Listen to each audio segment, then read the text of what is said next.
Women who really want to make a change know that we're better together, and that together we can make the world of difference.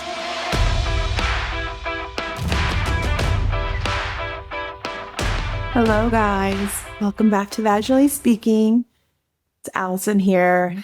I am in Dallas right now recording this at an amazing conference where I've got to meet and cherish relationships with so many women who are at different stages in their life, different thoughts and processes on their bodies and who they should be and what they've been educated on. And it just got me thinking even more about my why and about things that I want to provide and elaborate on for people.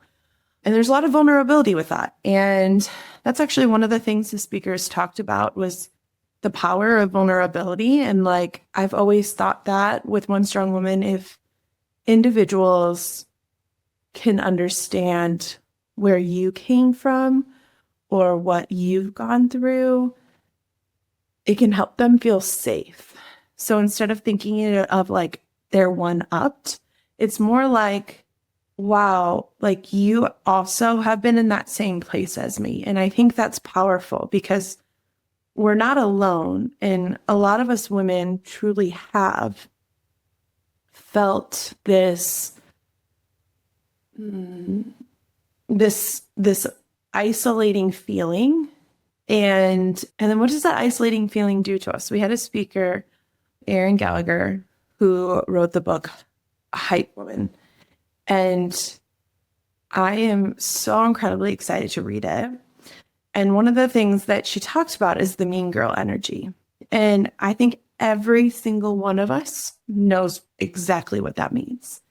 And I have always said for a while that just contradicted itself. For a while, I have said, I don't understand why women are so mean to women when we know what it feels to like to be one. And it's so true. Like, women who really want to make a change know that we're better together, and that together we can make the world of difference. But what I want to talk about today is my membership program that I am launching that is called Turned On Again. And what I mean by that, because that may, for some people, be like, ooh, I need to be turned on again. And then there may be other women that are like, again, I'm already turned on, right? So I had challenges kind of figuring out what the title is. And, you know, I do really love it, but it could still be up for debate. But I'm 35 years old and I have two beautiful children and have been with my husband for 12 years, 7 of them married. We have an amazing life. But I would be lying if I said that our intimacy life has always been perfect. You know, I think that this is going to be vulnerable and for the people who are my family listening to this, but like, you know, when we first got together, there's that honeymoon phase of like, yes, like how many times can we get it in one day? And I can't get enough of them. And just like we talked about, like we used to sleep completely intertwined together, where like, I'm not sure how our limbs didn't break because we'd be so tightly intertwined. And then we got married and I was pregnant. And if you've been pregnant, you also know that like, whew, you either want your husband all the time or you don't want them near you. And I was the latter.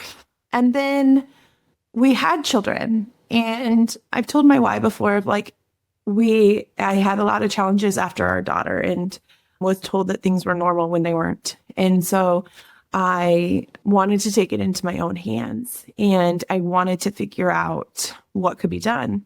But also something that I didn't really reflect on was that true intimacy connection piece.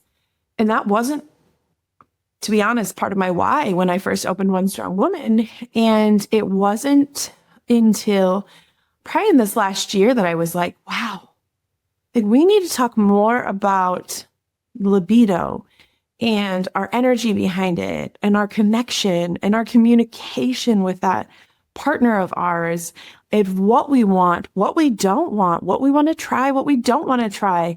This feels good. That does not feel good. Right. And so it was that woman who loved my husband, had beautiful children, had a successful career, but I wanted nothing to do with the bedroom. And it was like, wait a second. As humans, we are meant to be social, sexual creatures. Like, what is happening?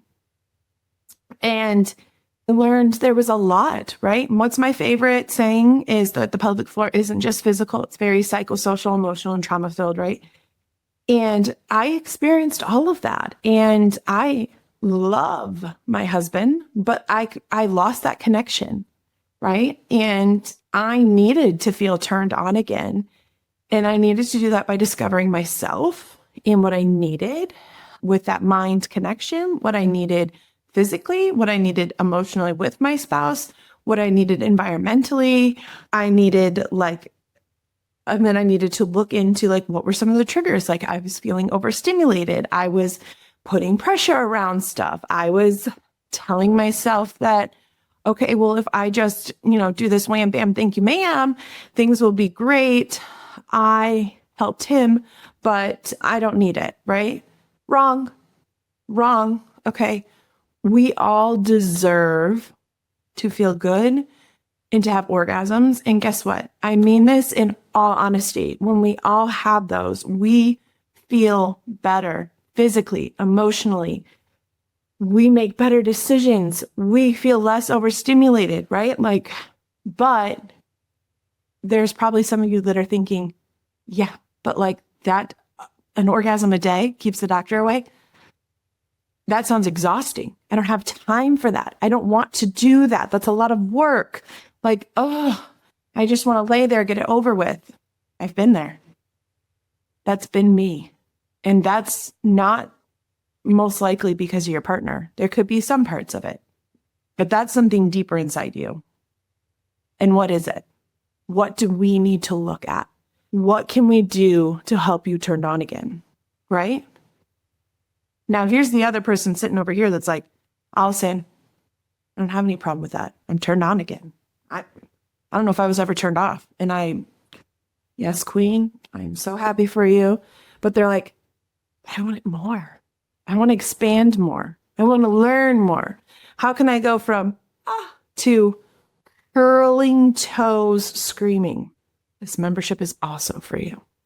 Because we are going to elaborate on it all. And again, it's not just that physical piece that makes us go from just a meh orgasm to a toe curling one. It's that mind. It's that connection. It's that communication.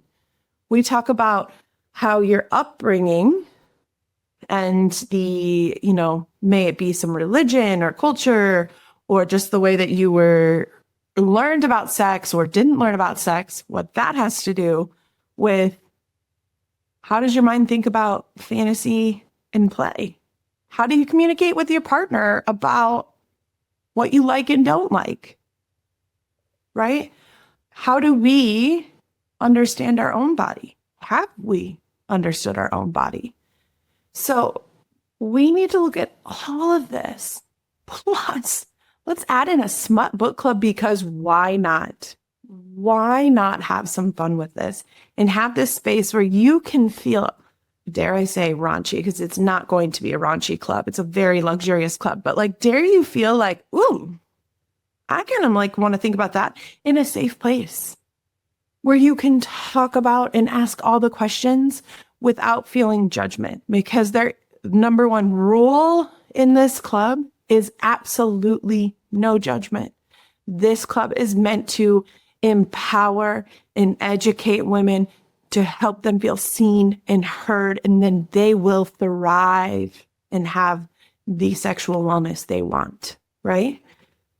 So I ask you, does this sound like something, forget the club. Does this sound like things that you're like, Yes, that's me. No, that's not me.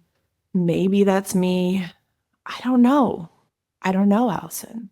I want you to leave this episode and I want you to write down 3 things that you enjoy about intimacy in sex. And that can be solo or that can be partnered. And 3 things that you pretend. And I want you to be vulnerable with yourself. You don't have to share it with me. You can. You don't have to share it with your partner or your girlfriends. You can. But I want you to be honest with yourself, because I think the thing that you don't want to say out loud is the thing that's controlling the rest of your sexual wellness in life. And let me tell you, women, when we have the intimacy that we deserve and want, our power is unstoppable. And we all know that's what we need. So I know that this episode was a little different, but I want you to take my vulnerability of I was that female that I could have sex 12 times in one weekend to I could go without it for 12 weeks. And what was my mental state like in that? From the surface, I could tell you I was fine. Surface level, I could be like, still thriving. There was no difference. I don't need it. To, oh my gosh, that was amazing. To digging in deeper of like, what was that reflection of me and where I was at and what I wanted more of? I want you to think about that because you deserve to have the life that you want. And I say that in all aspects of life. We all deserve the life that we want. But guess what? Nobody can change that but you. I'm still reading, I haven't finished the Let Them book. And a lot of people have really hung on to the let them part of the book and how much they love the, I'm going to shake the mean girl energy. Let them be that. Let them do that. Let them. I am the let me part of the book. Take accountability. Nobody's going to change my sex life but me. And my partner, but I mean how I view it. Let's say that. Nobody's going to get me to make the change that I want with empowering women through embodied reconnection and sexual wellness, but me. Nobody's going to make sure that I live in the house that I want to live in, but me, right? And I say that of obviously I have a partner and it's a double decision, but like if you start telling yourself that I have to take accountability, I have to make that change and use it as power, not guilt, where could we go? Okay, this got real deep, guys. So I just want you to ponder on that until the next episode or shoot me a DM. Remember, I want to hear. I block out the names. I just want to hear. I want to respond to you. I want to help you. I want to share your story if you're willing to let me share your story, because you are not alone. There are more of us that have the same challenges or the same thoughts or the same goals than we know. So quit the mean girl energy. Quit thinking the mean girl energy is out there, because there's no place for that in my world. And let's only build each other up and get the things that we want. So if this episode hits you in the heart, hit you in the gut, or made your pelvic floor pull just a little tighter, let's chat. Tune in for the next episode. Maybe check out my membership and see if that is the right fit for you, because girl, I know it is. Pass this on to a girlfriend, the episode and the membership. And let's start making change. Stay golden, pony girl, not boy. Stay golden. Love and lube. Allison.